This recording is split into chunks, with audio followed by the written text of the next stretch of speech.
लाडक्या बहिणींनो केवायसी सुरू झालेली आहे, पण स्क्रीनवरती पाहू शकता अशा प्रकारचे एरर आता लाडक्या बहिणींना येत आहेत। मग यावरती नेमका उपाय काय आहे, या तुमच्या प्रश्नांची उत्तरे मी देणार आहे। अजून इतरही काही प्रश्न आहेत, तर व्हिडिओ शेवटपर्यंत पहा, महत्त्वाचा होणार आहे। आणि चॅनलला पहिल्यांदा भेट दिली असेल तर सबस्क्राइब आणि फॉलो करून टाका। मी अविनाश तिरमले, व्हिडिओला सुरुवात करूया। तर पहिला महत्त्वाचा प्रश्न आहे खूप जणांचा, तो म्हणजे नारी शक्ती ॲप मधून फॉर्म भरला आहे, तर मग केवायसी कुठून करायची। जर तुम्ही नारी शक्ती ॲपमधून फॉर्म भरला असेल किंवा कुठूनही फॉर्म भरला असेल, जसं की अंगणवाडी ऑनलाईन, दुसरं कोणा सायबर कॅफे करून, त्याचबरोबर वेबसाईटवरून, तरी तुम्हाला लाडकी बहीण योजनेच्या अधिकृत वेबसाईटवरूनच केवायसी करायची आहे। त्यानंतर पहिला एरर आहे, स्क्रीनवरती पाहू शकता, अनेबल टू सेंड OTP। आता हा एरर 99% लाडक्या बहिणींना येतोय आणि याचं कारण म्हणजे वेबसाईट हँग होते, वेबसाईटवरती लोड आहे। 2 कोटीपेक्षा जास्त लाडक्या बहिणी जर का एकाच वेळी या वेबसाईटवरती केवायसी करण्याचा प्रयत्न करत असतील तर वेबसाईट ही हँगच होणार आहे, त्यामुळे हा OTPचा एरर येत आहे। तर यावर उपाय काय आहे, आता जसं की मी पहाटे 5 ला व्हिडिओ शूट करतोय तुमच्यासाठी, तसं तुम्हाला जर केवायसी करायची असेल तर तुम्ही पहाटे 5 किंवा 6 ला केवायसी करा किंवा रात्री 12-1 नंतर केवायसी करा, होऊन जाईल। आणि तसेच 2 महिने मुदत आहे, आरामाने तुम्ही 15-20 दिवसांनी केवायसी करा, हा एरर तुम्हाला त्यावेळेस येणार नाही, ही गोष्ट लक्षात ठेवा। आता दुसरा एरर आहे, स्क्रीनवरती पाहू शकता, सदर आधार क्रमांक योजनेच्या पात्रता यादीत नाही।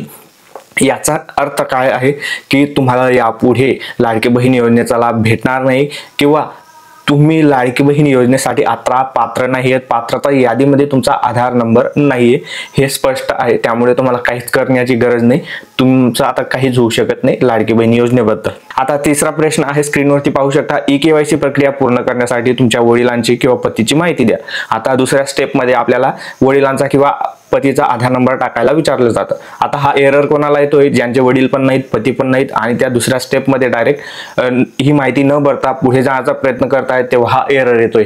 तर या ठिकाणी तुम्हाला वडिलांचा किंवा पतीचा आधार नंबर टाकावाच लागेल। पण आता तुम्ही म्हणणार की आमचे वडील पण नाही, पती पण नाही, मग आम्ही काय करू। तर हा प्रश्न आम्हाला पण पडलेला आहे, सरकारने यावरती विचार करायला पाहिजे होता, यावरती ऑप्शन द्यायला पाहिजे होता।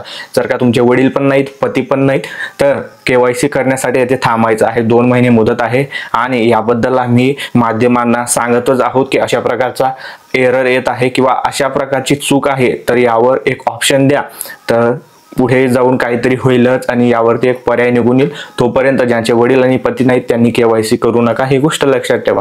आता ज्यांचे पती पण आहेत आणि वडील पण आहेत, आता त्यांनी कोणाचा आधार नंबर टाकायचा, हा पण प्रश्न आहे। अविवाहित असाल तर वडिलांचा टाका, लग्न झालं असेल तर पतीचा टाका, आणि सर्वात महत्त्वाचं, आधार कार्डवरती कोणाचं नाव आहे, आधार कार्डवरती तुमच्या नावाच्या मागे ज्याचं नाव असेल त्याचा तुम्ही आधार नंबर टाकू शकता, ही गोष्ट लक्षात ठेवा, हे क्लिअर झालं।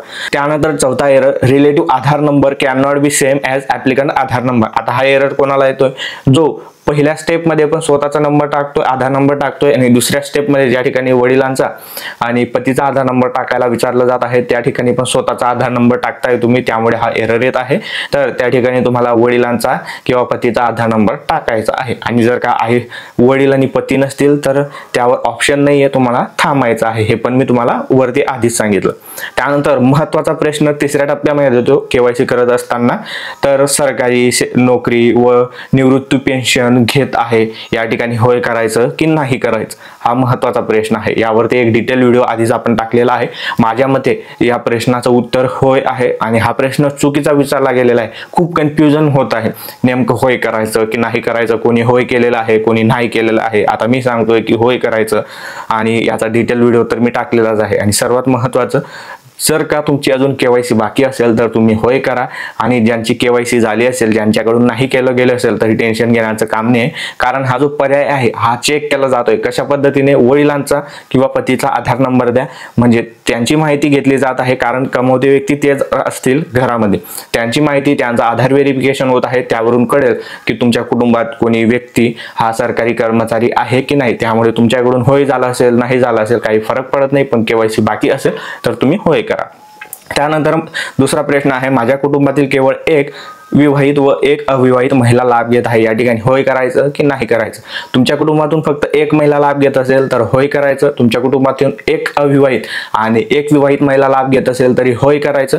आणि अदर परिस्थितीत 3 किंवा 3पेक्षा जास्त महिला लाभ घेत असतील तर नाही करायचं. आणि जर तुम्ही नाही केलं तर तुमचा येथे लाभ बंद होऊ शकतो. आणि जर तुम्ही खोटी माहिती दिली तर त्यांनी स्पष्ट दिलेलं आहे की खोटी माहिती दिली असं आढळून आल्यास तुमच्यावर कारवाई होईल. ही गोष्ट पण लक्षात ठेवा.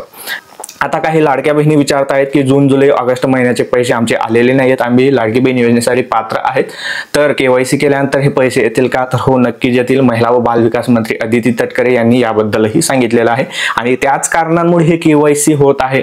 यानंतर तुमचे पैसे लेट होणार नाहीत, वेळेनुसार तुमच्या खात्यात येतील. ही गोष्ट लक्षात ठेवा. आता KYC करण्याची शेवटची तारीख कोणती आहे, मुदत काय आहे?